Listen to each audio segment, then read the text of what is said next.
push record to this. Okay, cool. All right. Okay. So, Yes. life is fucking gorgeous. Let's start with that. It it really, really is, man. It's I've always been a very positive person, like super, super positive. I always believe in possibilities. But, one of the things that coming across you is being able to verbally declare into the ether, your high flying mentality. And I've been doing that, and I've been just really flying high as the last 4 or 5 days. I fly high, but I am really flying high now. Well, isn't that fabulous? Yes, yes, yes, Isn't yes. that fabulous when we meet other people that are on the same type of path and the same vibration? We are more inspired than we are around those, I like to call them muggles. It's not a negative term. It's a term that, they don't get it. They're just in their own little world and they don't see it, they don't feel it.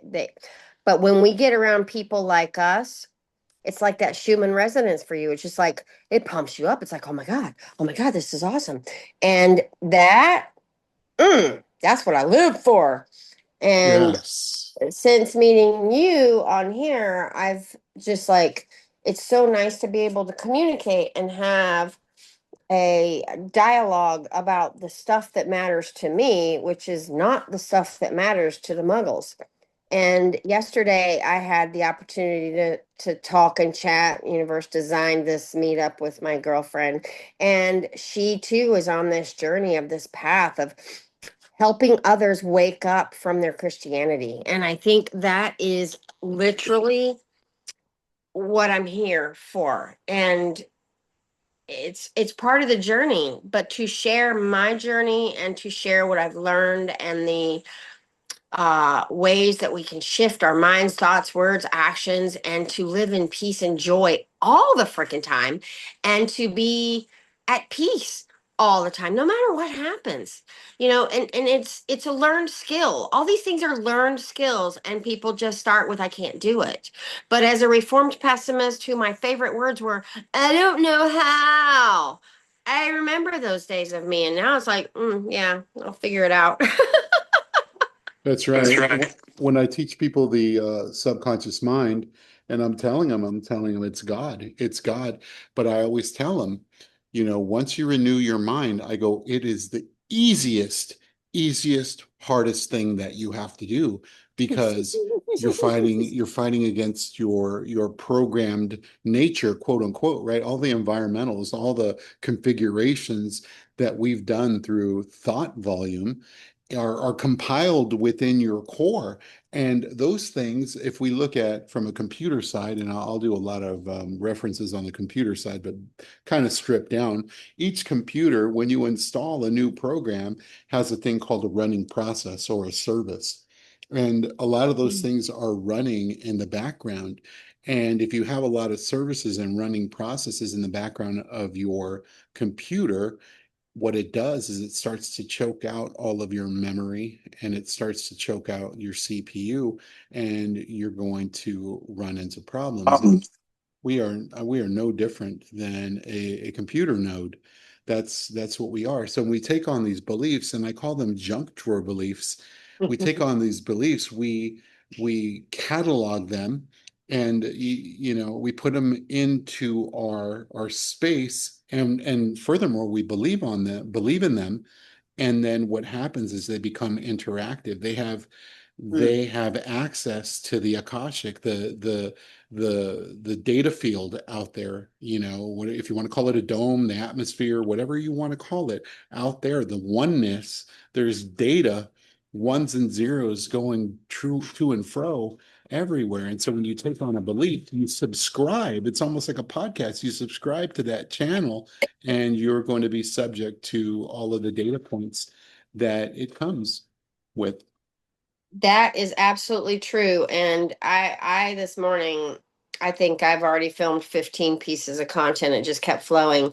But the topic was that whole whatever you believe to be true is true for you. And it was about my journey of getting sick, learning what made me sick, being scared of adding those things to my diet and to my life, fearful of and removing those things, and then coming back to learning, wait a minute, I don't need to be scared of any of this stuff. I just need to bless it and be at peace and be in the middle. And that's where I've come back. I've gone full circle from being a complete junk food junkie to complete health nerd. And now I'm like living in the middle, eating what feels good to me and following the path that feels right. And I was discussing this morning about, you know, who cares if we're on a flat earth or a globe? Does it matter? Are you ever going to get off of it? This whole world is built on duality and 50-50. Everybody believes half of this and half of that. What if you were just to believe in yourself and to believe in the fact that you are light and joy and peace and kindness, and those are what you're made of, and just live there and be there and not worry about what's left, what's right, what's up, what's down. Just be. That's definitely correct because I mean if you really think about it, and a lot of us people who are into, spirit and being consciousness, we tend to embrace the we are creating our own reality. But many of us, including myself at one time, don't really let people be who they are because then, if you say something like, yeah, I think we live in a dome, they basically want to interject and saying like, that's not the truth or something like that. We both know that truth is subjective. So if you want to live in a dome, you're living in a dome. You are living in a dome. If you are living on a flat plane, you are living on a flat plane, or you're a spinning globe, or whatever it is. And at the end of the day, does it really fucking matter? Does it really matter? Because what our tendency through this Western religious mindset is to come out of ourselves and try to fix everything or be involved in everything other than ourselves. We've abandoned our temples Ooh, where God resides. where And God that's the name of this resides. whole thing is God within us. Because we have been programmed since birth to look outside of us for our peace, look outside of us for our strength, look outside of us for our joy, look outside of us for this, look outside of us for love. But it's not till we look inside of us where everything resides that we realize we've had it all along. We've had that peace, joy, and love, but we've been attached to all these beliefs and these things that we have to look for love and look for this and look for things to make you happy. But your true content and joy and peace and love comes when you do that to yourself inside.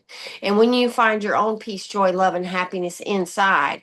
And it's only when you have that does everything else outside start to show up and show that. Because again, what we believe to be true is true for you.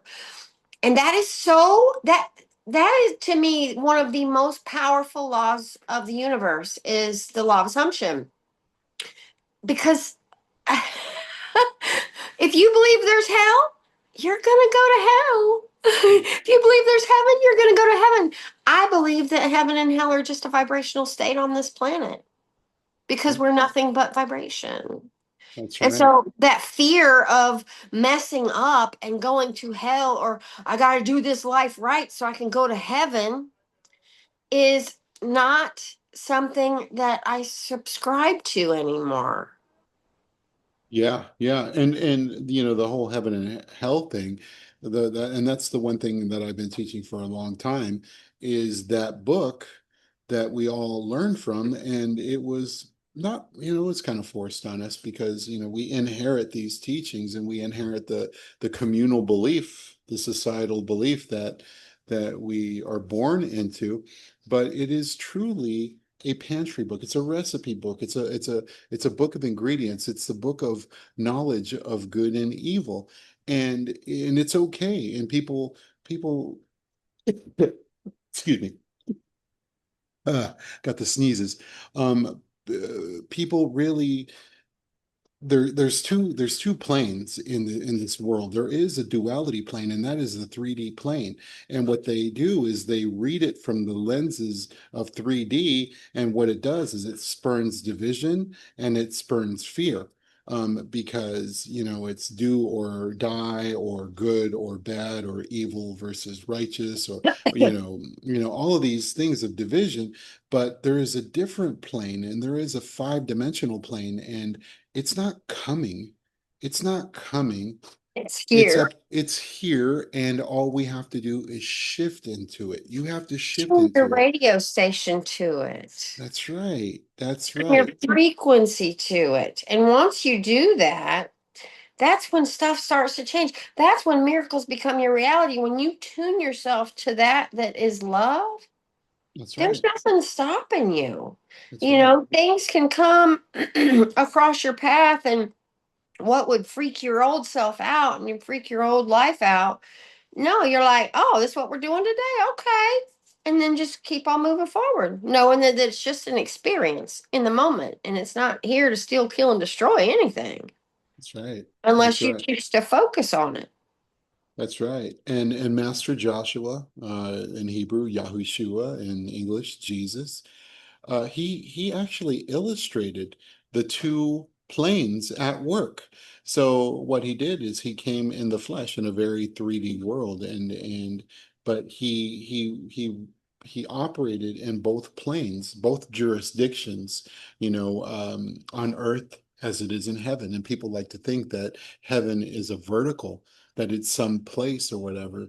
Mm-mm. And it's really a dimension that we can tap into, just like our thoughts are in a different dimension. If you say the word banana in your head, you can visually see a banana, and you're not looking at that banana with your eyes, your physical eyes. And then you can actually hear the word banana, and that is in that 5D dimension, the place of the unseen. But we know that it's true. We can see it and it's evident.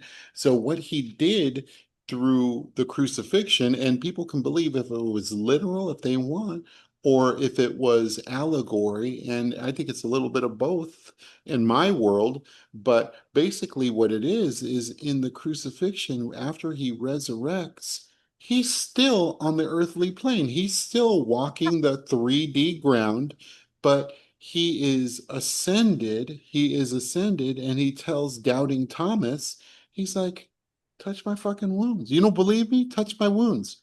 Reach in here, put your hand in this thing where they stuck me, in this wound that they stuck me. And he's saying that we can overlay, and this is the template to overlay over the physical, because we're not here as an escape room. This is not an escape room. This is not a No. prison. This is not a prison. This is a fucking vacation. Yeah, we're here to have fun. And so many Yes. people take this life, this 70 to 100 years on this planet as, your one and only life. Well, you're an infinite being. And I just could never subscribe to that, okay, out of all the millions of years that there's been people, my soul is only here for 70 to 80 years of that. And then I'm going to be buried in the ground and then going to, rise again when Jesus comes. Well, what about it? None of it just ever made sense. It should make sense. And as a critical thinker, I couldn't make sense of the all of it. The Adam and Eve, the crucifixion, where did dinosaurs come from? Oh, it's only 5,000 years old, the earth. And I'm like, but no, it's more, wait, it just, none of it's made sense. And the more I thought about it, the more I'm just like diving in, and God just kept translating and helping my understanding deepen and grow, and putting people in my path that were further along, and introducing me to books that were not the Bible. Because for so long, that's the only book I read because everything else was evil. And then I started to see the correlation and the sameness between what Osho taught and what Buddha taught and what, all these other teachers taught. It's the same as what Jesus taught. Because he was the teacher for that period, for such a time as this. He was the one for that period of time. But before and after him, there's been other teachers, and Jesus actually went to those other teachers And that's history, and that's something that is amazing to me, that is just left out of this whole religious thing, that that whole look outside of you for something else. No, you are everything there is. Yes, and I think the gold and the mastery comes from looking at things in an esoteric. It's a developed skill, but when you start to seek the higher meanings of things that are Yes. exactly as you start to really just cultivate the higher thought, because if you read it in the lens of the 3D is this fucking meat suit. It's the meat puppet, right? It's the flesh, and there's nothing wrong with the flesh because it's there, but we're just modern plumbing away from shitting in the woods, and we are carbon life forms, so carbon has 6 electrons, 6 protons, 6 neutrons, and there's your 666, and your 666 is separation. Your 666 is not the horned beast on Iron Maiden, Eddie, it's not that guy. It's basically separation to source. That's all it is. It's not evil. It's nothing. It's a disconnect. It's a because we have not done that. So we can take basic meanings in the scriptures, and it'll talk about Adam and Eve, right? But when we look at Adam and Eve, we can look and we can say, okay, hold on a second. We have a left brain and a right brain. The left brain is more logical, more informative, more data points, and the right brain is the compassionate, and it's the motherly.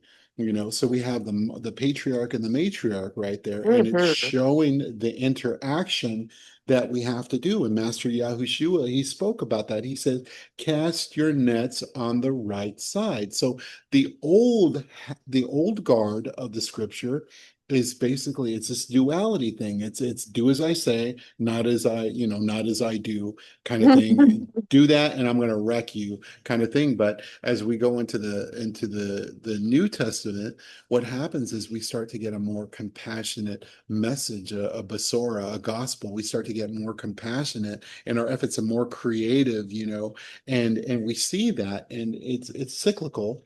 It's cyclical, but we have the ability, and this is what I want to teach people, is that you got to see the greater picture. And after I get done with this little rant, I'm going to hand it over to you, because then I'm going to explain to you, and I'll break down a simple thing that is read in the 3D that we go whoop, that just passes right over our head. And I'll break it down esoterically, and it'll make sense. It'll actually testify of itself. Oh, yes.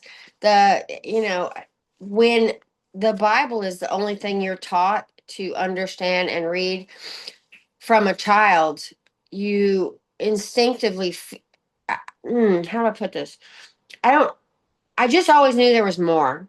And I knew that there was more, a deeper understanding. And it wasn't until I pulled away from Christianity and had the new friends that were not from a different place, that I got the deeper understanding that the word talks about. Read these words over and over and you get deeper understandings. And as your spirit grows, as your confidence grows, as your joy grows, you're going to read that same verse and get a different understanding every time. I can't tell you how many times I read that word, and then, something happened in my life, and then I read a verse again, and it's like, what? And oh my God, a deeper understanding. But as we raise our vibration, the word changes. It not physically, but our understanding changes. And that, I think, is a great starting place for us to all start at the beginning of the book and keep going. Yes, yes, yes. And if you think about like multiple scripts from different societies and culture, we think about the word culture, and I think the most layman term that we can break it down to is the way we do things. A household has its own culture. That's the way Oh, we I do love things. that. I love that, man. The way we do things. And so this Bible is so fucking potent. So I'll never curse the Bible, Mhm. because that's where I gleaned all my knowledge, and it was tailor fit to the way we do things here in the West. It Yes. was tailor fit to a people. So we'll never bring it to naught. We'll never say that, because you and I both know that even darkness is God and it serves a purpose. Isaiah 45:7, he says, I form the light and I create the darkness. It is I who do these things, thus saith the Lord. And here's the deal. We do it. One day we're flying high, and the next day somebody fucking pisses us off and we're separating from them. We're creating the darkness, aren't we? Because you have to create it. You have, because we are nothing but light. So if we're feeling and acting as if everything's dark, you're the one holding up the damn black curtain in front of the sun. You're the only one doing that. And that's our thoughts and words that we choose to believe that there is the darkness. It's taking over. No, you're nothing but light. And when we realize that, we can allow all these things to come, but we realize that, okay, even though this darkness is around me right now, I'm going to keep walking and, it's going to go away because I am light. I am love, and that's all I am. And when we come to a realization that nothing can steal your joy, now you can give it away, you can let other people have it, but nobody can steal it from you. Mhm. Nobody can steal it. That's right. That's right. My a really good friend of mine, Roy, who we kind of left Christianity. But let me say this something about Christianity real quick. If there's anyone that's going to listen to this who are Christians, I'm not abandoning the Christian, the nomenclature, or the moniker, because I am a Christian. I believe in the Christed mentality, the Christed consciousness, and I'm not abandoning it, because you know what? It was ours first. And then all of the darkness started to seep in, and it became a sectarian sect where it was good or bad. It came very dualistic, but the whole notion of everything was really a five-dimensional view on who we are. It's a history of us, in the sense that it's Yeah. not a written history. Like, we can't look at it and say, okay, this really, really happened. I mean, you can if you want to, but it's really a history, because you can see our choices that we make in many scenarios. True story. And that word Christian, I follow Christ as an instructor, as a teacher, as you call him, master, but I don't worship him anymore because I realize that the religion puts it outside of you, and he was teaching, no, it's inside of you. And the further that you follow Christ and you actually hear his words and you actually listen, you realize that Christ is on every cell of our body, whatever. Every cell of our body, every strand of our DNA is just loaded with Yahweh. And it's just, you cannot separate yourself from that which you are. You're made of God. You are God. Jesus was God, here to show us that we are gods. And the Christian religion takes what Jesus taught and put some fear in it in the mid 300s. And, the Romans took over. Well, how do we control people? Oh, we put fear in there. Oh, you're going to hell. And they added these things that were not in there, that were not God, Jesus's words. None of that stuff was Jesus's words. And I just, I had to separate. And we're not sinners, and that really pisses Mm. me off. It's like going to an alcoholics meetings and they say, I'm an alcoholic. Well, no, you're not. You got a problem with alcohol, but you're not this diseased, broken thing. And to me, the word sinner is diseased and broken, and you can never get any better because you are no, I'm not a sinner. I'm redeemed. I'm whole. I'm perfect. I'm strong. I'm powerful. I'm loving. I might make some steps and some choices that I learned from, but I'm not sinning against God to do them. No, you're not. You're not. And I mean, if we look at, like, I consider myself a Christian from the tribe of Benjamin, and this is a whole thing that I've embraced through my studies, is that we are going to basically hold the line for the truth that was introduced into. And when I say the truth, I don't mean like all of these different variables. The truth is love, right? That's it. Because at source, when I talk about the truth, I'm not talking about my truth. My truth is a lot different, but truth, the universal truth is love. Because when we go back behind the veil and we have thousands upon thousands of testimonies that say the same thing, and it's de facto, de jure, default love. That's it. Nothing else can Dang be it. felt. That's it. That's it. Yeah. And so when we're thinking about this, and there's people that are worshiping a man called Jesus, they're worshiping him, and the only reason why they're doing it, because it's so unnatural to do that, they're doing it to cover their own fucking ass. Let's call a spade a spade. It's because we're afraid that we're going to get thrown into a fiery pit. Thank you, Rome, for It's the that. God of the Romans. Thank you. Yeah, Fear. thank you, Fear. Rome. But if we look at the word worship, I thought this was something I was thinking as you were talking, and you said worship is we kind of, if we break that into two words, we have a warship. And it's very adversarial to your temple, because what it does is it really makes you start to divide. Have you ever noticed that everyone's version of God or Jesus is really tailor made to their personality, And like their culture. in their culture? Yeah, There's you'll get, Asian Jesus, there's Black Jesus, there's Mexican Jesus, there's whatever Jesus your culture you says. And mean it's like, you mean um, Jesus? okay, well, I'm pretty sure he was Aramaic and spoke Aramaic, but Middle Eastern, wasn't a white guy, wasn't a black, he was Middle Eastern. That's where he's Yeah, from. that's right. That's right. But Yep. we tend to make him in our image. That's 100%, and that's the hijacking of and it's really not it's really not Christian. It's not called Christianity. The closest thing would be called the Natsarim in Hebrew, which means the branch. The branch, Mhm. coming from the root. But they people are tailor making this God, and it's on their belief.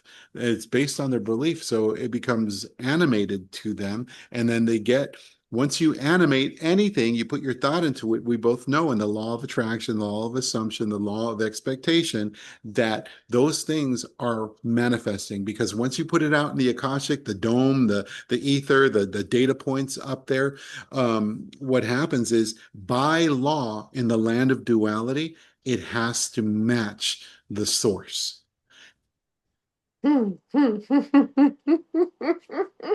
That's right. Yeah. And one more thing I just want to add really quick.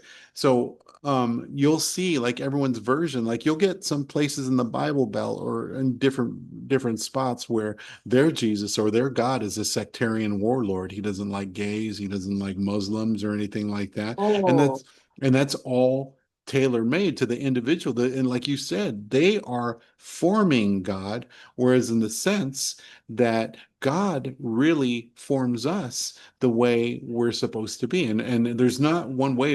Everyone here in this virtual reality that we're living in or whatever is living and doing the best that they fucking can. Yes, they are. And, in the books that I've read, Conversations with God, that really enlightened me, there's a section on Hitler. And, well, Hitler went to hell. Well, no, Hitler was doing the best he could. As my son stands up and does the Heil Hitler song sign. Um, but Hitler actually thought he was doing the world a favor. He thought he was doing the best for mankind. And he wasn't on his own. He got everybody around him to believe and speak and do the same things. And it wasn't until they realized, oh, shit, wait, they'd almost wiped out an entire civilization. And then they was like, oh, wait, this isn't good. And then called Hitler bad. But they were all on his side until. But we all are here for a purpose, and your purpose is not bad. Your purpose is your dream, your goals, your hopes. You're the only one that's supposed to do that. That's right. And if you don't do it, somebody else will, because somebody's got to do it. That's right. That's right. Yeah, we're all here to taste and see, right? Just like the bees, the bees they're a great little example of who we are, because they go from flower to flower and they taste and they see. and they chew and they chew and they chew. Now, what do they spit out? And this is the what, this is kind of the illustration. What you do is you chew, you chew, you chew, and then you spit it into the cell chambers, the what do they call not the hex, yeah, the hexagram. And that's like all cell forms are like the cube, the hexagram. You could put Yeah. a cube inside that perfect hexagram. But what they do is they chew and they regurgitate and they spit pure honey out. And what Mm, is honey is incorruptible. Honey is forever. Like they found honey that was in a tomb in Egypt, so yeah. supposedly, right? 2,000 years And old, still good to go. still good to go, ready to hook, man. You just all you need is a graham cracker or something. You're ready to go, or a cup of tea, or whatever it is that is your flavor. But the thing is that we go there and look at the backs of these bees. It's black and yellow, light and dark, and we oscillate between those two natures, and it's our nature. When you're bad, there's no fucking guilt. There's no guilt. We shouldn't do bad. We shouldn't bring harm or injury to anybody in their feelings or their person or their property. And that is the natural law that should be embraced, in my opinion. Here is have fun, get drunk, get high, get laid, do everything you want, but do no harm. Yes. I had a revelation about the Ten Commandments. They're not commandments. We've been given free will. And the commandments are like, I don't want any suggestions, but they're guidelines of, if you steal, kill, murder, cheat against your wife, you're gonna feel like shit. That's a low vibration.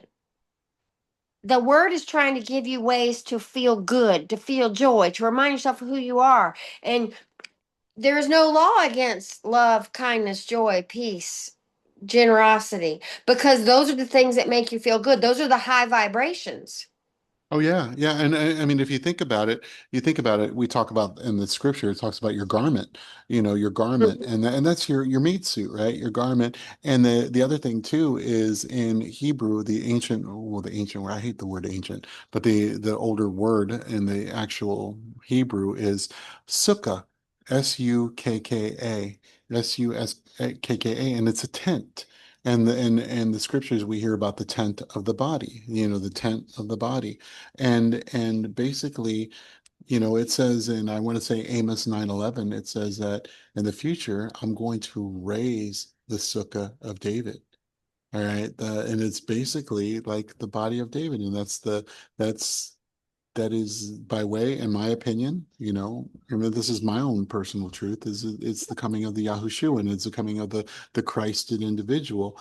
And but we have these meat suits, these tents, but like when we do things like cheat on our wives, or we eat gluttonous, or we get into drunkenness beyond having a good time, and Yeah. we When it start. starts to control you. Yeah, then you start ending up on blotter reports and things like that. Then you're staining your garment because you're putting debris, like you're putting debris in your energy field, and they restrict your free flow. Now, does that separate you from God? No, no, no, no. It Can't doesn't be separate. separate from yourself. Yeah, it really doesn't give you that abundant life. You don't maximize, like, if we think of like a temperature thermometer type of setting, if you're pegged, which I think you're pegged, Casey, when you're pegged, that's the abundant life, man. Things are meteorically coming towards you faster, like a blessing of money is coming to you at a speed.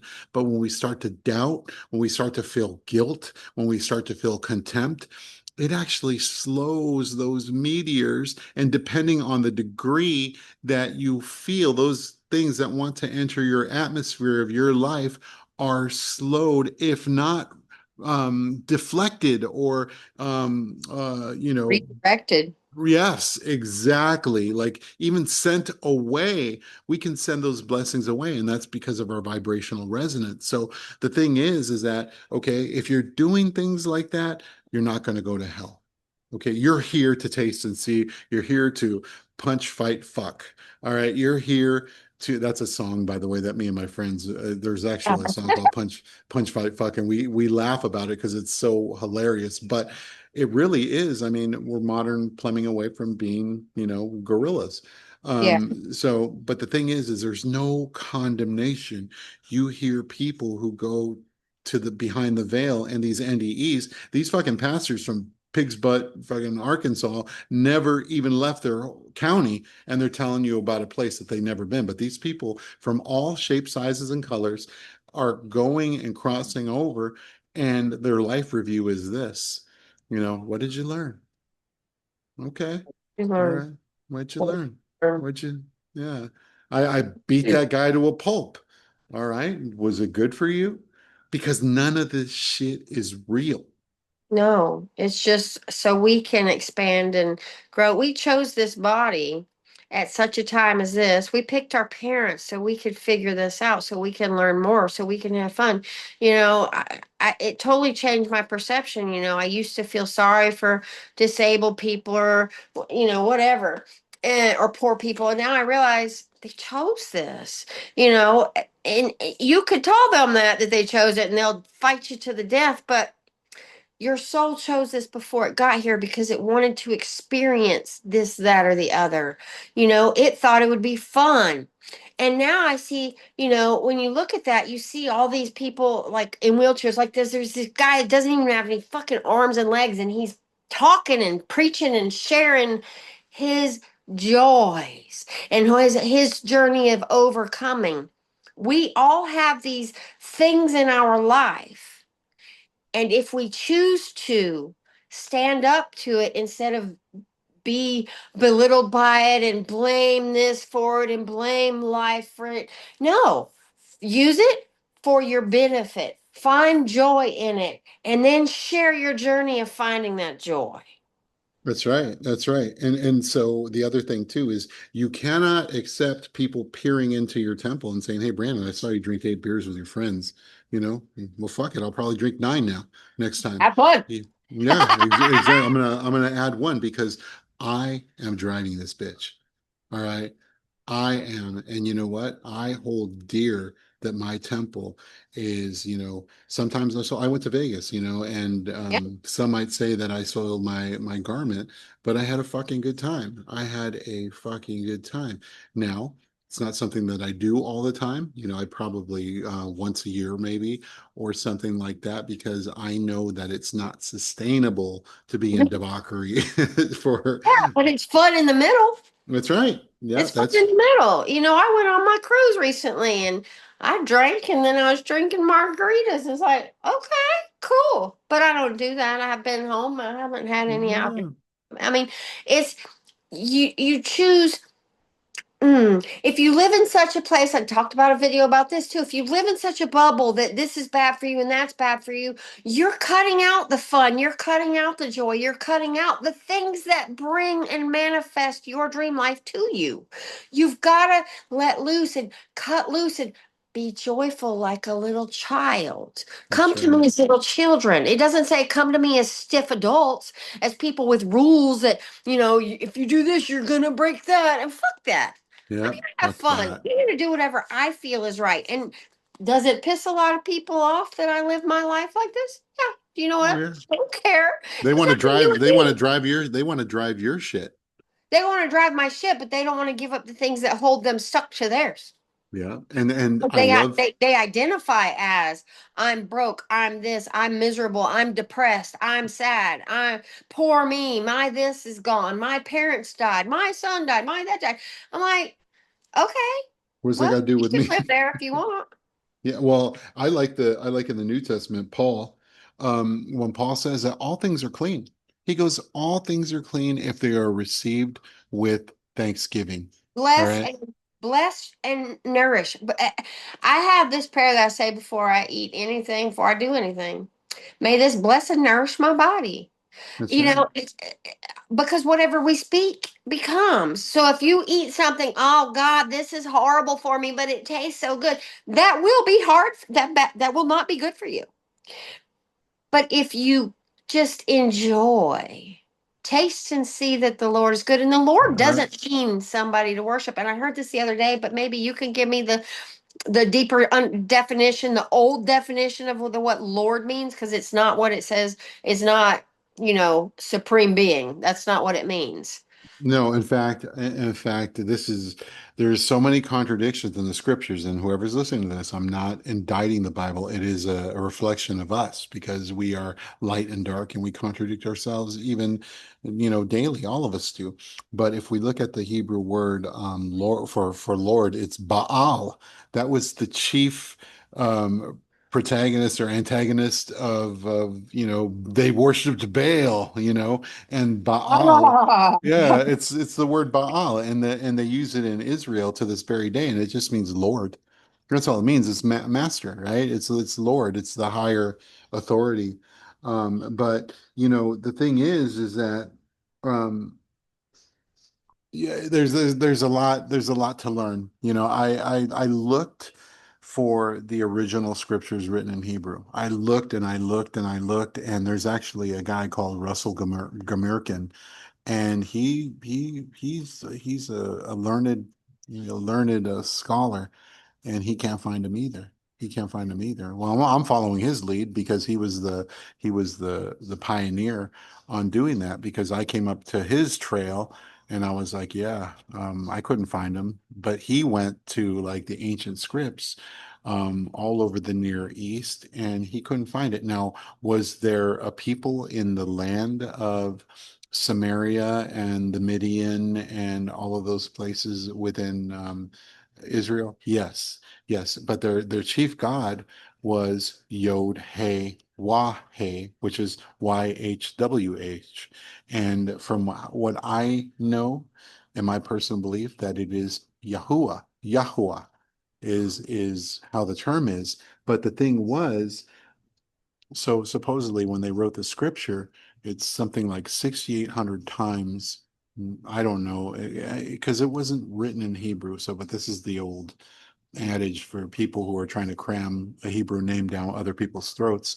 Um, they say that they replaced the name Yahuwah, YHWH, and they replaced it with the word Lord. And that was so bad and so evil. But when you actually break down the word Yahuwah, it's pretty easy. And it's actually a revelation and a template for who we are supposed to be, because we go to church and we raise our hands and we fall in line to what the pastor's saying, and we say, Hallelujah, Mhm. Hallelujah. We say it over and over again. I didn't even fucking know what I was saying. And most people don't know what they're saying with that. What are we saying? And then we look at it. Once you start to look at the Hebrew, it's two words. It's two words. It's first hallelu, which means praise be to. Okay. And then the second word, Yah, means I am. Praise be, and that's cool. Praise be to the I am. And when you said, and I said that when Jesus said, don't you know that you are God's or whatever, you are the I am. Yes. You are the I am. Praise be to you. Praise be to all things that the I am, because it really is the I am is basically the essence of the all. It's it's the essence of the all. But and then so we take the Yahuwah or the Yod Hey Wah, and we break it down, and it really comes out to, in the interpretation that I learned, is Yahoo. All right, so Yah means I am. Yahoo means I am he or she. You can, but it's really masculine in that time. Yahoo means I am he, and Wah means I am he who is. So it is like I'm the self-existent one. I am that I am, basically, is what it's Mhm. saying. And all the prophets and all the great people, or the majority of them, had the term Yahoo in it. Yahoo, like if we look at the name of Elijah, one of the chief prophets in the Old Testament and the whole Bible, his name is Eliyahu. And Eli, when you get the three letters together, Eli means my God. And it is my God is Yahoo. And Yahoo means I am he. It's me. My God is me, is basically what Oh you're man, saying. It's pretty amazing. pretty profound. And I have found the deeper I go into this, and the more the more teachings I read from different people, because we all have our own version, our own truth. And that's why I read so many different authors and so many different perspectives, because you really start to get a big picture painting when you see pers- the word and life through this perspective and that person's truth and that person's truth and that person's truth, and they all give you like this big tapestry that you can look at and say, wow, and you see what resonates with you and what doesn't. Mhm. And once you start diving into these other truths and these other things, you really, really get that deeper understanding. But if you're only looking at one book for your source of everything, you're getting one perspective, and then you're not doing the deep dive and the deeper understanding of where that book came from and who created that book and who put that book together and who published that book. And then I just recently found out, and this hurt my heart, that the word homosexual was not even in the original text. That was added in the 50s. Oh yeah. That Yeah. blew my mind. I'm like, because God doesn't make junk, and yet they didn't want that to be something, and it hurt my heart because those people are people too, and they Yeah. have the truth too, and they're just living their best life and fucking who they want. Who cares? It doesn't have anything to do with me. It's Huh. love. If who is to put the brakes on love? You It's know, love. I don't care. eh, I don't either. I really don't. You know what? What does it have to do with me? Judge not, yes, ye be judged, lest you be judged. So I mean, And we this too is coming up. The transgender movement. And what this has to do with me too, because in my journey of waking up, when I was sitting out back, I was just in this. I got a second cancer diagnosis, and I was like, I got to heal this, and it dove me into listening to Abraham Hicks, and I started realizing that I am the I am, and I had a period of a couple of days, Brandon, that I literally was like, I'm neither male nor female. I just am. I'm the spirit. Yeah, I'm inhabiting this female body, but it was the weirdest feeling, like I was totally separate from my body of a female, and I realized that I am just a spirit. And I really think that these people that are identifying as they're not wrong. they're doing their best. They're doing They're their best doing their life. own thing. They're I mean, living their best life, and that's what they feels right for them. And who are we to judge?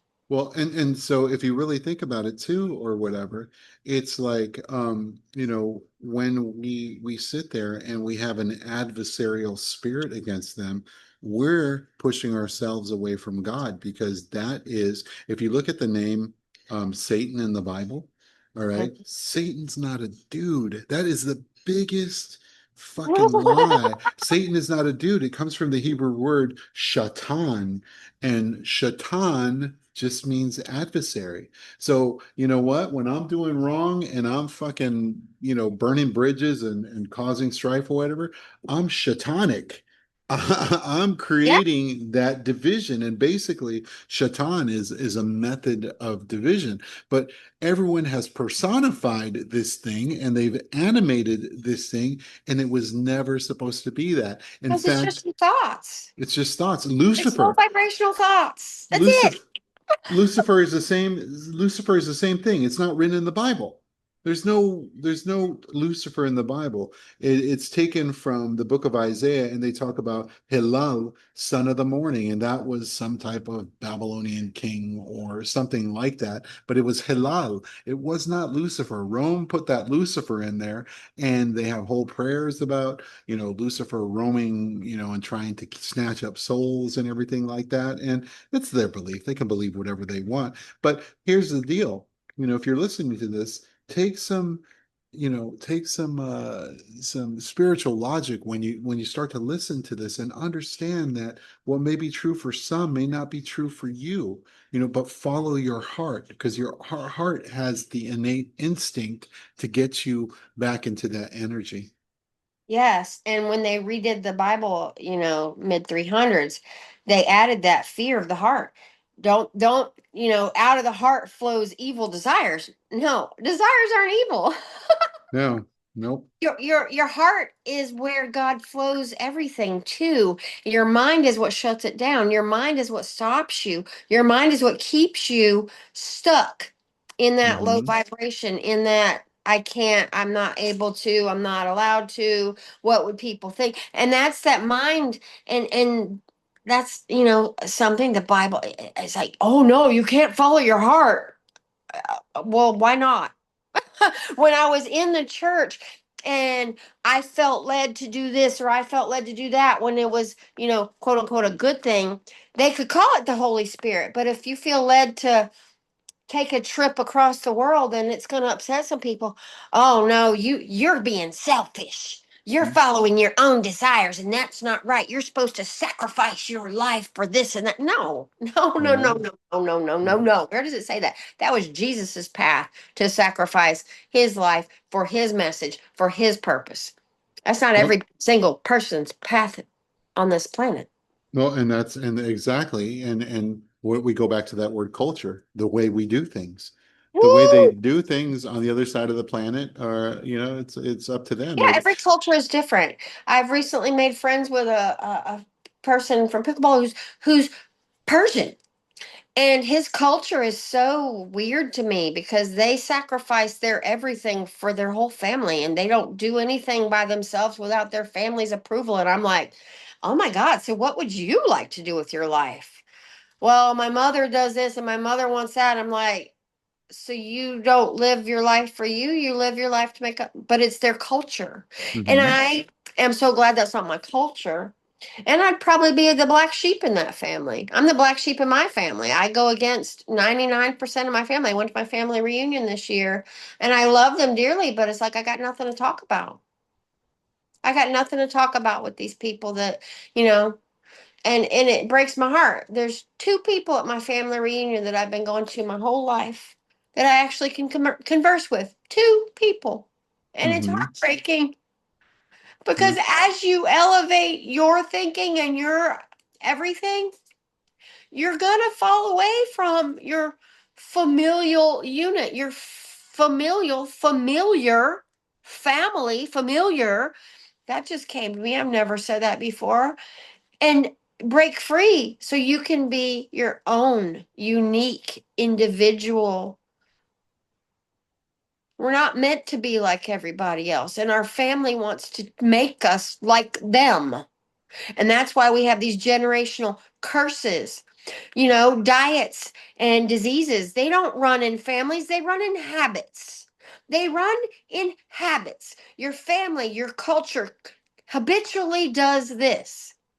Your family, your whatever habitually does that. They do this, they do that, and then you become like them. So that whatever disease, habit, whatever runs in my family, no, it stops with me because I identified it as just that, a habit, a way of being based on their perception of what they thought was best, and they think they're doing the best by doing the same thing that their parents did. Well, why did your grandma lop the edges off of the pot roast? Why are you lopping the edges off the pot roast if you have a big pan? Grandma did it because her pan was too small. You have a big pan. Why are you cutting off perfectly good meat to put it in a pan just because your grandma did it? Change the way you do things as you feel led to change without fear or worry about what your family thinks. And I had to totally do that. You know, my brother is one of my favorite humans, but I can't talk to him about any of this because he thinks I'm wrong. And I just love him to pieces. Yeah, yeah, and it all comes by way of understanding. If we look at generational curses, okay, we really have this 3D thinking about generational curses. First of all, let's talk about basic computer. The way we introduce computing and the way we save data to these hard drives, it's basically electromagnetic energy. It's static electricity that is basically put on a placard, a magnetic placard, and static electricity represents a one and a zero. And so it's something that is actually, it is a physical aspect of data. And so when we think about electromagnetic energy and inheritance in a culture, aka the way we do things, aka the way we do things in a household, it is said that for the first 7 years of your life, that first 7 years of your life, your brain is in a frequency called theta, and Yes. theta is the record button. And so basically, what is happening is you are getting electromagnetic energies from the culture of your household. So if your parents are stressed about money and you see them fighting all the time and you hear them say things like, well, we don't have the money, or mom, can I have a toy? No, we don't have the money. Do you think money grows on trees? All of those things form programs. They are electromagnetically charged and put in the hard drive of your solar plexus. So that's where I call the gut. And in that gut is where the subconscious mind is. There's 500 million neurons there. But what Yeah. happens is the generational curse doesn't have to be taught. It doesn't mean that God hates you because your dad was a drunkard. That is not righteous. That's not justice. That's not balanced scales. Just because your dad was a drunkard, so you don't have any say in your own salvation because your dad was a drunkard. No, your dad's a drunkard and he's sending off those drunkard energies to you, and it's forming your behavior unbeknownst to you. And this is why thoughts and ideas and junk drawer ideas are very, very um, potent and should be respected. Like people, I have a friend who comes to me and tells me about aliens in all different forms, and I feel that this person is just sharing information, of course, sharing information, but also we do that to each other in saturation to get us to lean to say, okay, yeah, you're right. But I'm not contracting with anything outside of myself. You know what? Even if they came and they started, zapping people or whatever, I'm going to be happy in my God because this is the experience of, maybe I chose to be here during that time. It is what it is, but I am not going to animate them. I am not going to venerate them. I'm not going to be in fear of them. If I'm in fear of them, might as well call them God. Because they're over me. But getting back to the electromagnetic energy, we have the word electric, and the first two letters of that is El, El, Okay. como, yeah, and Elohim, right? We have the Elohim, we have the name of God, like how you say God in Hebrew, traditionally is El. All right. Yeah, yeah, yeah, yeah. And the elect, right? We're the elect, El. That's what Lord means, the elect. That's the way it came. That's what it meant, the elect. And it, yes, not to be worshipped, but the elect. And Mhm. that's a totally different word than Lord and Savior. But nobody else can make you an elect other than you, the God, Yeah, the I am. yeah. Switch me on. Okay, well, I'm waiting for you to do it then. Switch me on. You got to switch yourself on. You got Um, to come to that realization and that belief that you are who you are. Yeah, so these generational curses that come down, we think there's a megalomaniac of a god or this egotist that's like, oh, you did this, now your seven generations are going to pay because it says, I am a jealous God, and giving generational curses or punishing the sins of the father unto seven generations to those who hate me. Now, if you read it with 3D lenses, you're fucked. All right, but if you read it understanding that the reason why these generational curses happen is because you are born into a culture that does not give you spiritual logic and say, hey, listen, we're going to really taper back on all the suggestions because we know that little junior here, he's like a sponge. So we're just going to talk about possibility. We're going to talk about love, joy, and abundance, and all of those things. That would be honoring God. You're honoring God. You're honoring the institute called the I Am, which is an electromagnetic field that goes into all things, and that's what we do. But unfortunately, we were born into something where God is gone. I mean, God has been gone, but God is never gone. God has just been forgotten. And there's a story, and I'm getting a little windy. I'll cut out here in 20 seconds. But when the people say the Israelites were taken to Babylon, they weren't. It was the two in the southern kingdom, so they can learn. And the southern kingdom is Judah and Benjamin, the J and the B, and they got taken over to Benjamin. And they were there for one generation, 70 years, and they were taken into captivity, and then they were released to come back. And when they came back, they were like, "Oh my God, look, here's the temple. Oh, yeah. And look, there's a book of the law here, and it's in the book of Nehemiah. And they just totally forgot about everything because they were taken into captivity. So we ourselves have been taken into captivity, and we have this term that, we get all these wild and crazy ideas. It says, let's not get carried away, right? We got individually carried away because we embraced every narrative under the book.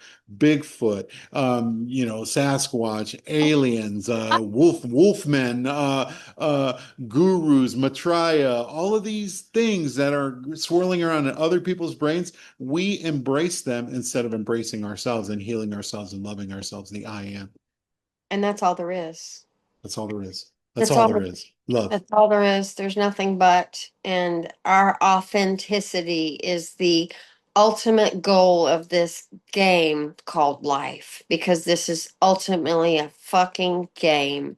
And when you realize it, when something comes to knock you down a level or, whatever, get back up. It's just a game. You got infinite lives. You just That's push right. restart. That's right. And authenticity thinks, people think that authenticity means that I get to inspect you to see if you're truthful. No, authenticity really means that you're true to yourself and that you can make mistakes, but you're always driving and adjusting fire. You're always driving and you're making the adjustments. And as long as you're comfortable with your own skin and who you are, you're authentic to yourself. And that's all you have to be is authentic to you, not the congregation. You must reconcile God within you. There's a book that I read that came across my path. I think it's called Self-Realization. And it's a book about Hare Krishna and I think his story. Um, and it's a hard read. And I don't think I actually finished it, but it made me the self-realization. When we come to a place where we realize that everything's because of the way we are, Mhm. and Yeah. our life changes when we change who we are. What's that saying? It says life is not happening to you, it's responding to you. It's responding to you. The life outside of you, the mirror that you're looking in, is nothing more than what you are inside. And if you want it to smile, you got to smile inside before your life shows it on the mirror. You cannot expect a happy life if you're a miserable cod in your thoughts and you think you're a dumb fuck. If you think, it hurts my heart when I hear people verbally put themselves down. Oh, you're such an idiot. Oh, you're a moron, talking about themselves. And I'm like, no, you're not. I have this habit of stopping people in the grocery store. If you walk past somebody, oh, I'm sorry. And I'm like, what are you sorry for? Did you do something to me? Did you harm me? And then I say, do you realize the definition of sorry? Are you a piece of shit? And they're like, no. I said, so if you feel like it, you can apologize, but don't say sorry ever again. It's Mhm. like, gosh, the words that we say become the house that we live in. Mhm. Yeah, yeah, definitely. Definitely. And we just, and I know I do this too, and I came up with a saying, is like all we have to remember is love. Okay. We have to remember love and everything else will take care of itself. When we stay in love, everything else will take care of itself. Tend to your own temple. Don't be worried about programming other people's temple because that's what we've been taught to do. But anyway, just remembering those tenets of the basics. Just remember the basics. The basics is stay in love and stay out of everyone's business. Don't harm and don't hurt. But I always say your remembrance of these things will be your resemblance. Who you're going to be, how you're going to shine. Your remembrance will be your resemblance. And so the thing I wanted to tell you about is the want to read these scriptures in the 3D And we really are missing out in these 5D teachings. So I want to teach you, I want to share with you something that is pretty fucking incredible. It's a, and yeah, I was just blessed to kind of summon this or be in communion with it or whatever. But there's a scripture and there's a verse that says that Peter was like, well, how many times are we supposed to forgive these motherfuckers? You know, because Jesus was saying, forgive, forgive, forgive. And he's like, 70 times. And Jesus was like, try 70 times seven. Well, everyone reads that book and or reads that verse and they just go on to the next verse because it doesn't mean anything. It doesn't mean anything. But in the 5D, it means a lot. Come on now. Okay, okay. So anyway, if you look at it, if we read a map, if we're looking at a map always has a legend. It always has a legend where a key is, where you know, when we were looking at maps when we were younger, it says, you know, a little blue box and it says this means water. The little brown box means, oh, this means mountains. The little yellow box means, or the orange box means this is a desert, right? So Mhm. in the book of knowledge of good and evil, there's a meaning for all of that. So, so we do is we look in the book of Psalms, and it says, "For the life of a man is 70 years," but it says, "But if he be strong, okay, but if he be strong, wink, wink, 80." All right. So we look at that, and I call this the law of 7 to 8. And if we look at the number eight, what is that symbol of eight? Infinity. Infinity, infinity. Yes, exactly. So it says 70 years is the life of a man. So when Peter said, how many times shall we forgive? 70? And he's like, no, try 70 times seven. We're looking at seven potential lives. All right. Like the menorah. All right. When they talk about, Yes. yeah, when they talk about like his candle blew out, you know, his light, his light blew out. That's kind of like signifies death, you know, or whatever. And there's seven candles, seven lampstands that are there. But now, if we look at the ancient festivals that they had, one of the most popular one of their ancient festivals was a fall festival called Sukkot. And remember earlier I said that the Hebrew word for tent is sukkah. Yes. Okay, so Sukkot is kind of the festival of shelters. All right, we call that the festival in the Western world. We call it tabernacles. All right, Okay. your body is the tabernacle of God. Your body is the sukkah of God. So we celebrate Sukkot. But in the ancient Mosaic teachings, this is how they came up with Sukkot.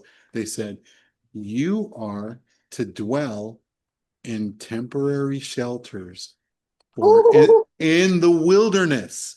All right. That means away from your home. All right. You are to dwell in the wilderness for 7 days. All right. For 7 days. And after that, there's a festival that begins on the next day after those 7 days, which is the eighth day, if you really think about it. And it's called the last great day forever, infinity. All right. So if you're looking at it, 70 times seven is 70 is the life of the man times seven. And then it says, but if he be strong, he'll go to eight. And then it illustrates that with the last great day on day eight. And then we say, okay, that's, you know, that's a phenomenon. Yeah, that's good. But do we have any other proof, Brandon? And then I go, okay, let's talk about the circumcision. And in the circumcision, the law that they had for these people to lap off their shit, you know, cut themselves, mutilate themselves, you know, and people look at it, they're like, oh my God, that's disgusting. That's mutilation. That's, you know, you see how barbaric this is because you're reading it through the lens of the 3D. But once you read it through the lens of the 5D, you'll see the lesson because in the lesson, it says that you have to cut off that meat of the penis or whatever on the eighth day. It's cut off the flesh. oh. And it testifies exactly what Sukkot was saying. We're living in temporary shelters for 7 days, okay? 7 days in the wilderness. And this earth is the wilderness. It's the campground. It's the vacation spot. It's Yosemite. It's what's the other one? Not Yosemite. What's the other big one? I forget. I forget the name, but Uh, we're here having a fucking good time. And this is where we're learning. And then after we're done, it's the eight. And then if you look at the Sabbath, if you look at the Sabbath, it's kind of the same illustration. It says, for 6 days you will work, and the seventh day you will rest. What if we lived six lifetimes and now you and I are in the Shabbatim, the Shabbat, the Sabbath of our mind, and we're resting. We're resting now because we came into the fullness of what the real Sabbath was. Because a lot of them said we live multiple lives. And we live multiple lives, a lot of these NDEs and stuff like that. So if we did live multiple lives, and a lot of the guides or Jesus or whoever's talking to them is telling them, we're here to learn. What did you learn? What did you learn? Ah, now our light just came on. We're like, zzz, zzz. Guess what? We're in Sabbath rest. You and I are in Sabbath rest. oh, I'm What learning to rest. I had to learn to rest this life. that's the seventh life. I had to learn to rest, and I do now. And it goes against what everybody ever says. And I'm like, well, I'm happier than I've ever been, and my life is doing pretty good. So I'm going to keep resting. I believe that. And so, I mean, you and I and other friends that we have or whatever, we're in the Sabbath rest. And there's people right now that are doing teachings on the physical Sabbath and they fight. And I came from a sect of Hebrew Israelites that fight on what day the Sabbath really is. It's a Saturday, it's a Sunday. Does No, it it's fucking matter? it doesn't fucking matter because and then they fight and then they destroy their energy and they separate from each other. These two guys that I knew from Florida, they were fighting over when a day begins because they were trying to figure out the lunar calendar of what God's real calendar was, and they invited each other to go and meet somewhere in Florida so they can have a fist fight. Seriously. Oh yeah, oh yeah, oh yeah. And that's one of the reasons why me and my friend Roy, we left. We were like, you know what? Fuck this, man. We're having nothing to do with this. And we went on our own and started to study these scriptures in depth. And that's where we started to learn the esoteric truths of being able to cut off the flesh, the esoteric truths of all things in that scripture. We stopped reading it through the lens of the 3D and went to the 5D.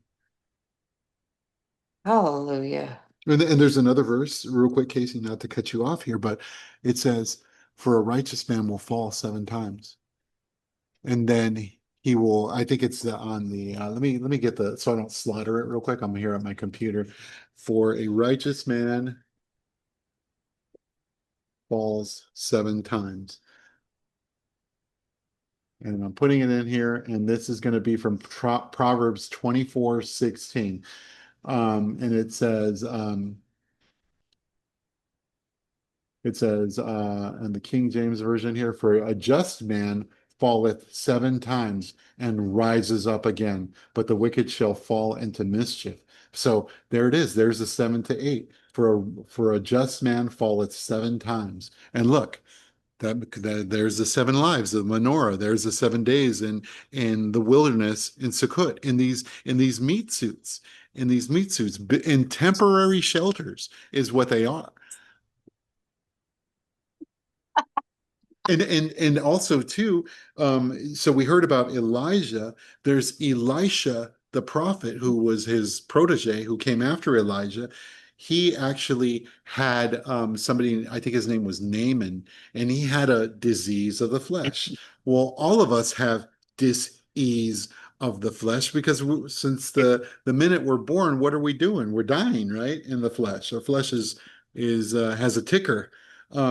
So anyway, we all have a disease in the flesh in some sort. But anyway, what he had to do was he had to dip this man in the Jordan 7 times so that he may be restored. All right. Now, if you look at the word Jordan, the Hebrew word Jordan, it's the Yarden, how you say it in Hebrew, and really means to descend down. Now let's think about that in anatomy, and let's think about that in medical terms or whatever. What do we do when we're born? What are we descending down? Our Birth mother, our birth canal. All right. And that is an illustration of, crossing the Jordan is really descending down in this tunnel, and being descending. baptized. That's right. That is exact with water. It's water. You have to be born of water, right? And then born of what do they say? Born of water and then born of fire. And that fire is the spark, the divine spark of our pineal glands that actually light up. They light up. And if you're single eye be what does it say? If you're single eye be what's that verse that says if you're Oh, it says, if your I, single eye be open, your whole vessel will fill with light. oh, and so teaches people and makes people with fluoride and whatnot. That's a whole nother ball to keep people stuck, to put them in a place where they can't access it. And Mhm. it wasn't until I started removing those things and I started to see. And it's like, okay, okay. Society is really built to keep people in the 3D, to keep people at odds with each other. And once you get out of that and step away from that, there's freedom, there's joy, there's life, there's peace, there's abundance in ways you cannot even fathom or even think about. And but we have to be strong enough and fearless enough and know enough to be able to step out of that and say, that's not for me anymore. I'm Mhm. not that anymore. I'm a new creation. That's right. That's right. And there's nothing nefarious going on. There's nothing ever been nefarious because it's part of the program so we can find ourselves. I make these illustrations in TikTok where it's like the darkness is part of God. And it's a shepherd, it's a dark shepherd, and it's the ministry of the hot stove, like we were talking about before. I said that on your live. The ministry of the hot stove is for you to say, listen, pain and discomfort, that's exactly what they are. And that's why pain and discomfort is there because it ushers you to more light. But my friend Roy once told me I was at his house and we were at a birthday party and we were talking about light and dark, and he showed me a desk, and he pointed at that desk, and we were in a well-lit room, and he goes, "Look at how beautiful that desk is, Brandon." He goes, "What brings out all of the artistry in that?" And I was like, "The light, man! Look at the light; it's shining right on this thing." He goes, "No, actually, it's a darkness."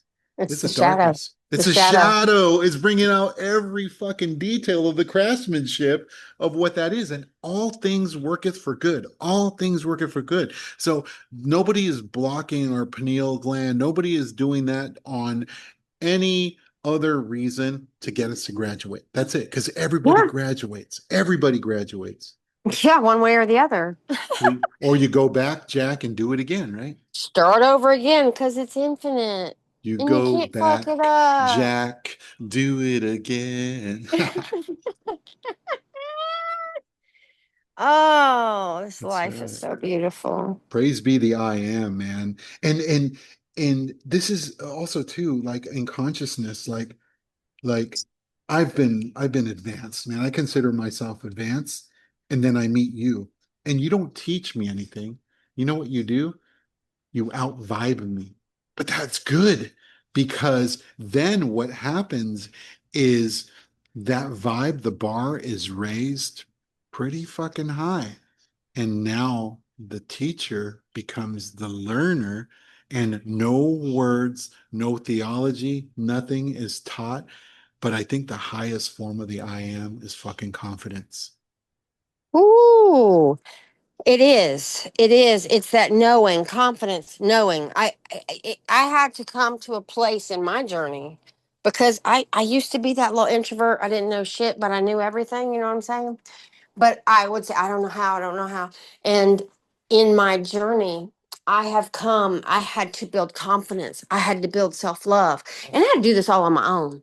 And I had to start to develop these skills of confidence. I had to develop my self love. I had to develop my mental fortitude of transforming my thoughts. I had to transform my words.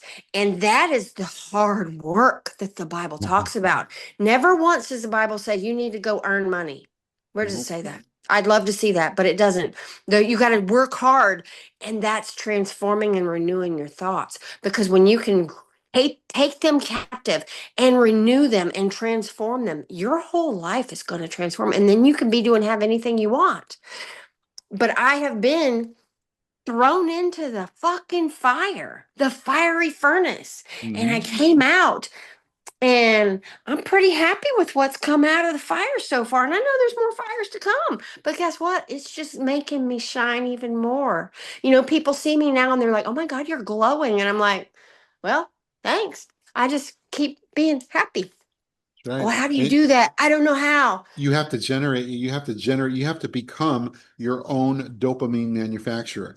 All right. Because things Hmm. like quick fixes and stuff like that, and chronic drunkenness and thieving and all of those things, we're all looking for dopamine. We're all looking for higher elevation vibration and stuff like that. But those are all synthetic outside of you. And the thing is that you have to become your own dopamine factory. And once you do that, the abundant life is here. And I like what you said. I can do anything. And let me add a little to that. I can do anything that I fucking want to do. Anything that I want to do. No guilt, no guilt, because there is no transgression. The only transgression is disbelief. That's the That only is, oh, transgression. disbelief. Oh, I can't do, I don't know how I'm going to do that. Do you know? I don't know how I do anything, but it's, but I know that I can. And Oh I know yeah. that when I follow that inspired action, that divine revelation, that word that comes to me because I've gotten my mind out of the way and I realize that that's not really anything. That just measures, compares, and describes. And so many people, they get an idea. Well, let me think about it. No, you're just telling your heart that that's not going to work and how you can't do it and how nobody's ever done it in your family and how you're a failure and how why would this work and why would that work? Blah, blah. You are hurting your own self by listening to your mind and thinking about it. That's When you right. get an idea, fucking do it. Do it. Like we came up with this idea for a podcast. Here we are, fucking doing it. That's right. And that's what's up. And that's the next step. People are like, I don't know, I don't know, I don't know. The how and the why is not your business. Just do that next step. I get these illustrations all the time. When Moses was called to part the Red Sea, he didn't sit on the side of it and go, well, I don't know how I'm gonna do that. That's a lot of water. No, he fucking put a staff in the water and then did the work and it worked and took a step.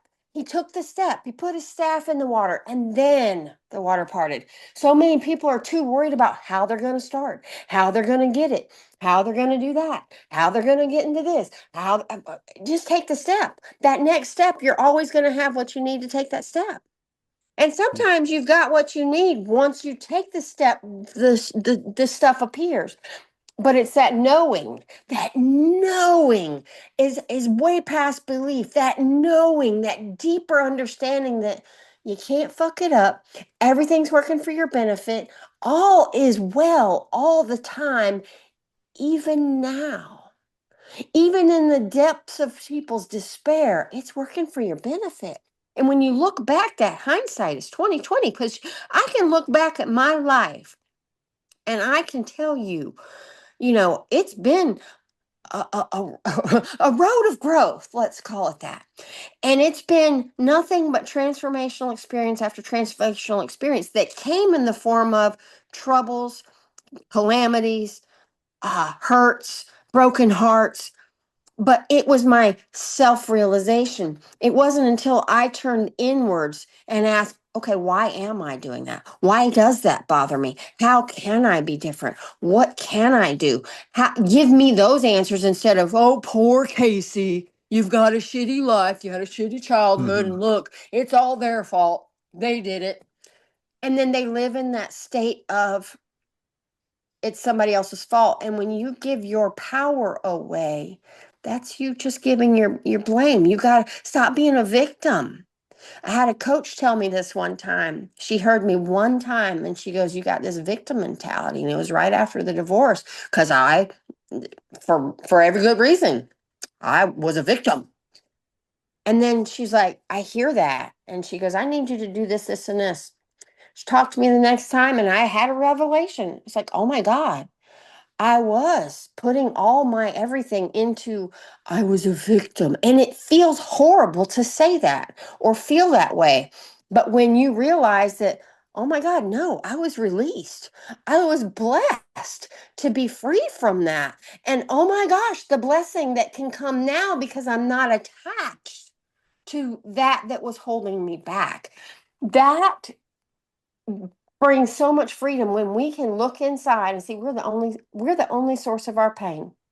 Us holding on to things is the only source of our pain. Our failure to learn from things and to let them go if they need to go, let them come if they need to come, is the only source of our pain.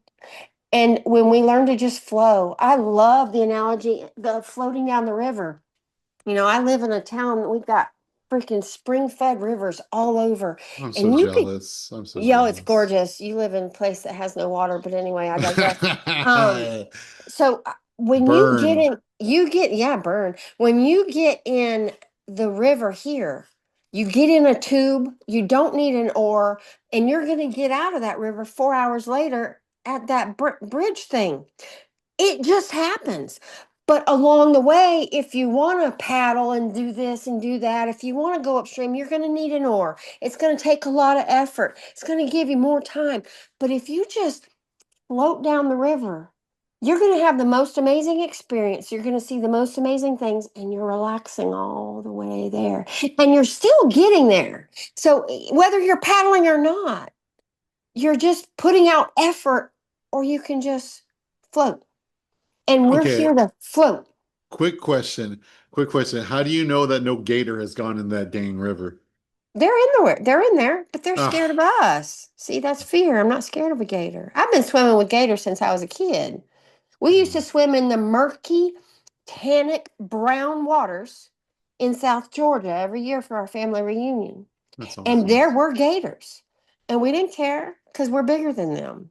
That's right. So I grew up around gators. They're not going to bother me. I'm not a little dog. Okay. Now, a little dog, I wouldn't bring my little dog to that water because that's not wise. But I'm bigger than that damn thing and it ain't trying to get me. It's scared of me. If I go near that gator, it's going to run. So why are we scared of things that cannot hurt No, us? I was just curious. I was just Yeah, curious. yeah, yeah. No, I'm just Yeah, that's yeah, a lot of people won't get in the river. They're scared to float because there's gators. yeah. I wanted to tell you, okay, so if you look at the whole story of Moses, Moses trying to shepherd the people, and they're in Moses' bosom, but he's trying to shepherd the people over to the land of flowing of milk and honey, right? And they have to cross the Jordan, and you and I have come to realize that the Jordan means Yarden in Hebrew, and it means to descend down. It's like being birthed. It's coming down mom's love tunnel, and we're coming into the world like that. And he's telling them that we're gonna be doing this. But I want to read you a verse that Okay. my friend Roy gave me, and it's his favorite verse because he really loves Moses. He really loves Moses. But this is think about this as our instructions before we descend it down into the Jordan, mom's love tunnel. Okay, and he's assembling us and he's telling us before, and we're in source, and he says this, he says, I call heaven and earth to record this day against you. He says, that I have set before you life and death, blessing and cursing. Therefore, choose life, that you and your seed may live. So he says, I call heaven and earth and record this day against you. He says, I set before you life and death, blessing and cursing. Says choose life. It's a And choice. it's a choice. And so the thing is we chose regimen. That's not life. It says in the scripture, the letter of the law kills. The letter of the law kills, right? And the just shall live by faith. The just shall live by faith. And how do we escape that all the time? But it's very, very simple. So, and if we take these simple instructions, how to traverse life is before you is blessing and cursing. blessing and cursing, right? Life and death. Just choose life. That's all you got to do. Everything that is abundant life, choose it. with a That's it. thought, because That's it. everything's a thought. And it's something that, those thoughts, we cannot control the thoughts that pop in our mind. They're vibrational remnants of what we've been thinking about. The same 60 to 70,000 thoughts we think every fucking day, you do on repeat until you decide to take it captive and decide, okay, I'm going to change this. I don't choose that anymore. People, I'm anxious. Well, you will, as long as you keep saying that, and if you keep riding that train to anxious town, you're gonna, until you take those thoughts captive and decide they're not real. They're just a vibration. They're just a remnant, and you choose to create a new thought. Because if I tell you to think of a purple Ferrari, you've got a purple Ferrari in your head, That's right. and whatever you choose to think about. And that is the hard work, is taking those thoughts captive, creating new ones that are of good, lovely rapport, and focusing on those. And it's the whole way to change your life is so easy, but it's so hard because most people, they say, I can't. And Mhm. Henry Ford said it best. It's one of my Yes. favorite quotes. Either you can or you can't.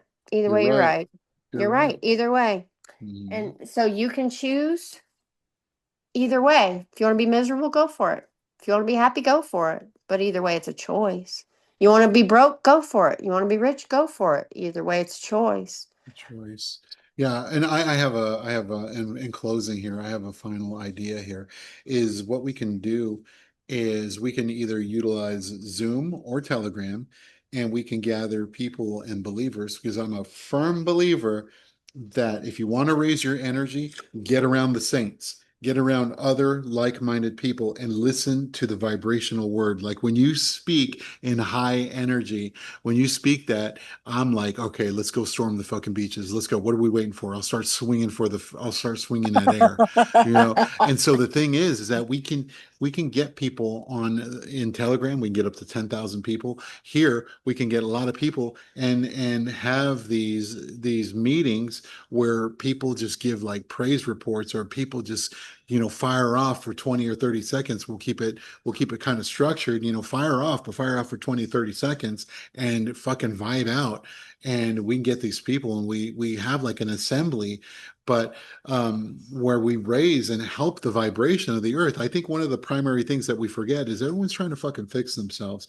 And yeah, you need to fix yourself and you need to just auto correct yourself, adjust yourself. But the thing is that we have a realm to turn back towards light. We have a realm, we have a vineyard, we have an estate that has been given to us, and we are the beneficiaries, and we are also the agents of the estate, right? The trustees and of this vineyard. And for years and years and years, we're like, well, God's going to come here from the cloud and he's going to do this and he's going to do that.